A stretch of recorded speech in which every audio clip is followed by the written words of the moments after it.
তো বন্ধুরা, সকালের টিফিন হচ্ছে সানডের আদিত্যর জন্য ডিম পাউরুটি, যেটা ও বেশি ভালোবাসে। এখানে তেল দিয়ে দিয়েছি। এবার এখানে লঙ্কা খাবে না বললো। এক সেকেন্ড, চামচ। আর আজকে কী কী এনেছে, কী কী রাঁধবো সেটাও তোমাদের সাথে শেয়ার করে দিচ্ছি। আর আজকে হবে এটার বড়া। এখন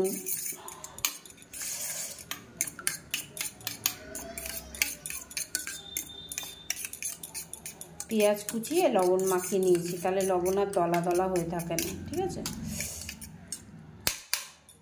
চলো।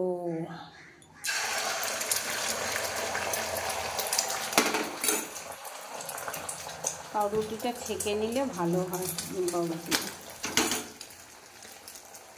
2 পিসই দিলাম, কেন না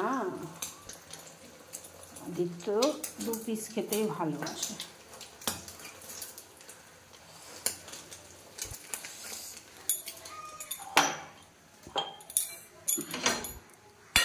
এবার এখানে বসিয়ে দেবো কড়াই। জল শুদ্ধ কড়াই বসিয়ে গরম জল করে কড়াই ধুয়ে নেব।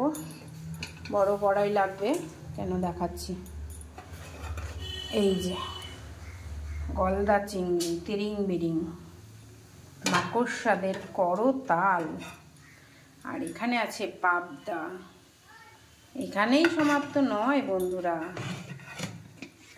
আদিত্য সোনামানাদের জন্য চিকেনও আছে। তো চলো, আর সোনাদের জন্য চিকেন আমি কিছুটা সেদ্ধ করে নিয়েছি, একটু পরে দেব। ওরা তো ঘুমাচ্ছে। তো আজকে রান্না হবে সিম্পলভাবে, জিরের গুঁড়ো লঙ্কার গুঁড়ো দিয়ে গলদা চিংড়ি, আর গরম মশলা ধনেপাতা দেবো। কড়াইটা গরম করে নিই। আদিত্যর টিফিন হয়ে গেছে। আর এই যে এক যে পাখাটা এখানে লাগিয়ে দিয়েছি। তো চলো, এই তো টিফিন রেডি হয়ে গেছে।